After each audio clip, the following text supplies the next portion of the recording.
Bonjour à tous, en direct du 10 boulevard Arago, dans le 13e arrondissement, tout proche du métro, Les Gobelins, avec monsieur Simon dans sa friperie. Beaucoup d'entre vous se posent la question de la seconde main, de la friperie. Et j'aimerais te poser la question à toi, Simon. Qu'est-ce qu'une friperie ? Donc la friperie, seconde main, occasion, excellence, vintage, tout ça en fait revient toujours à la même chose. Essayer de trouver des vêtements qui ont eu une histoire à un prix abordable et qui changent de l'uniformisation qui est quasi complète aujourd'hui dans l'habillement, qu'il soit masculin ou féminin. Donc les gens viennent à la friperie, au vintage, à la seconde main aujourd'hui, pour un mix entre l'économie circulaire, la non-uniformisation des vêtements, et ce secteur est en pleine explosion, quoi. Et surtout, je pense, c'est surtout chez les jeunes générations dont tu fais partie, Nelson, les 25-30 ans, une conscience de plus en plus importante sur le réchauffement climatique et puis comment va devenir la Terre dans 20 ou 30 ans. Donc c'est pour ça que le recyclage, l'upcycling comme ils disent, ça prend de plus en plus d'importance par rapport à il y a 30 ans quand j'ai commencé, quoi. Les personnes qui franchissent cette porte, que ce soit hommes, femmes, que viennent-ils rechercher ici ? Les gens viennent pour flâner, discuter et acheter aussi des vêtements qui ont, je dirais pas une âme, mais bon, qui sont qualité et qui sont pas chers. Moi, j'essaye de faire une sélection par rapport à mon goût de qualité et à des tout petits prix. Parce que bon, la fripe, de toute façon, la seconde main, l'occasion, il faut pas que ça soit cher. Il faut que ça soit ludique. C'est pour ça que les gens viennent discuter. Si vous voulez acheter, quand vous allez aujourd'hui dans une boutique ou un centre commercial, bon, bah, vous faites un acte d'achat et puis c'est tout, hein.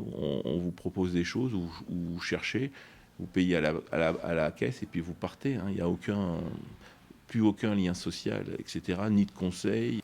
J'aperçois de belles vestes, en vitrine notamment, et juste là, derrière, moi je suis étonné, on parle d'un fripier, et ça m'arrive de passer des fois devant des boutiques de prêt-à-porter, et je ne vois pas une telle élégance, un tel raffinement, donc comment l'expliques-tu, comment fais-tu pour trouver ces pièces ? Il faut travailler, faut beaucoup travailler, et puis il faut tous les jours aller dans des endroits, chez les gens, être très régulier pour pouvoir, dans un tas de 100 vestes, en sortir une ou deux, ou des chemises pareilles, etc. Il faut beaucoup travailler, il faut aimer ce qu'on fait. Moi, finalement, je ne travaille pas dans ma boutique. C'est ma vie. Là, tout à l'heure, avant de commencer l'interview, il y a une personne qui m'a appelé. Je vais chez elle jeudi, je vais voir. S'il y a des choses, je les achèterai comme pour moi. Moi j'aimerais savoir à partir de quand en fait t'es venu ce goût pour aller dénicher la pièce, pour aller chiner le jean qu'on voit là, ou le pantalon. Moi, j'ai 52 ans. Donc, quand j'avais 12-13 ans, il n'y avait pas ni d'ordinateur, ni de smartphone, ni de réseaux sociaux, ni tout ça. Moi, ce qui m'a fait vibrer, c'est de, de connaître avec mon père Paris en marchant dans les grandes artères. Et j'ai vu toutes ces boutiques. Et ça m'a vraiment beaucoup impressionné.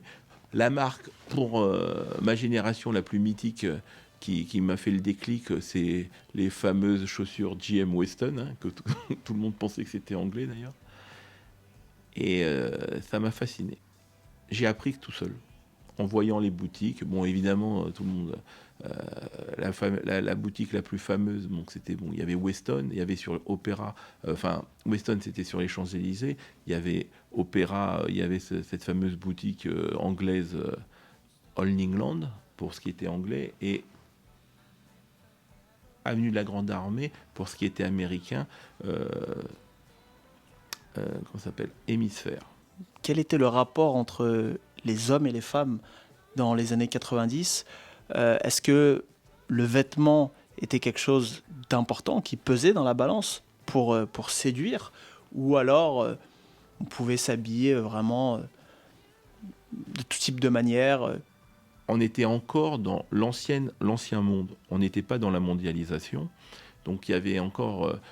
les gens étaient, entre guillemets, coquets et s'habillaient plus, on va dire, encore avec des costumes, des cravates, des impairs longs, etc.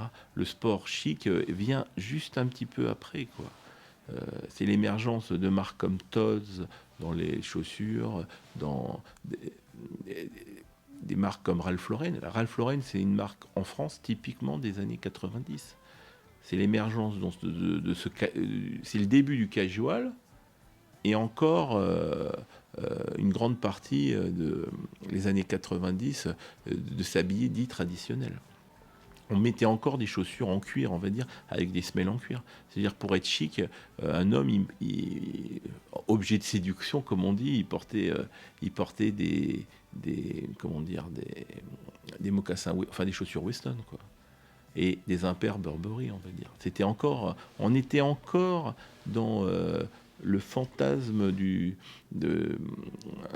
comment dire, de l'image, en fait, soit du gentleman farmer à l'anglaise,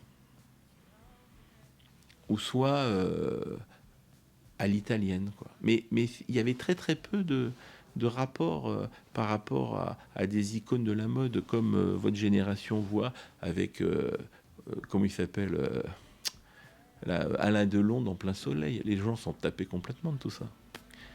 Les gens avaient plus Philippe Noiret comme ligne de mire pour le gentleman farmer, lorsque aujourd'hui c'est complètement dépassé, hein. C'était plus Philippe Noiret, et dans l'italien, on va dire peut-être, comment il s'appelle, Jean-Paul Belmondo avec son smalto. Mais c'était très très très très mineur. C'était plus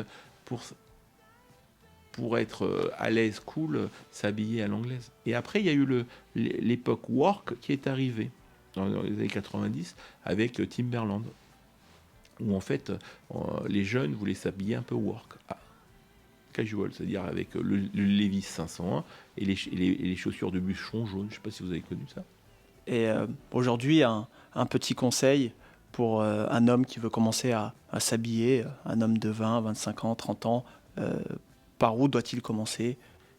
Moi, si j'avais 20, 25 ans, je pense que le tailoring, hein, porter des costumes, ça a beaucoup d'avenir. Mais maintenant, il y a différentes façons de le porter, quoi. C'est surtout ça. Et avec quoi? Moi, je trouve que le costume a de l'avenir dans la mesure où les gens vont vouloir s'habiller, mais pas se prendre la tête. Donc, le costume, c'est un uniforme. Pantalon, veste, c'est pareil. Donc, un peu ample. Chemise, terminée pour moi. Les gens porteront plus comme on a commencé par la cravate, où il y a de moins en moins de gens qui en portent. Les gens porteront plus de cravate. Les gens mettent de moins en moins de cravates déjà aujourd'hui. Ils porteront plus de chemise, ils mettront du t-shirt. Et les chaussures, ils mettront des baskets. Donc moi, si j'avais 20-25 ans, je mettrais un costume un peu loose, avec des baskets et un beau t-shirt. Voilà. Un grand merci à toi, Simon, pour ce moment. Merci de nous avoir ouvert les portes de ta boutique. Et à bientôt pour de nouvelles aventures. Bonne journée à vous tous.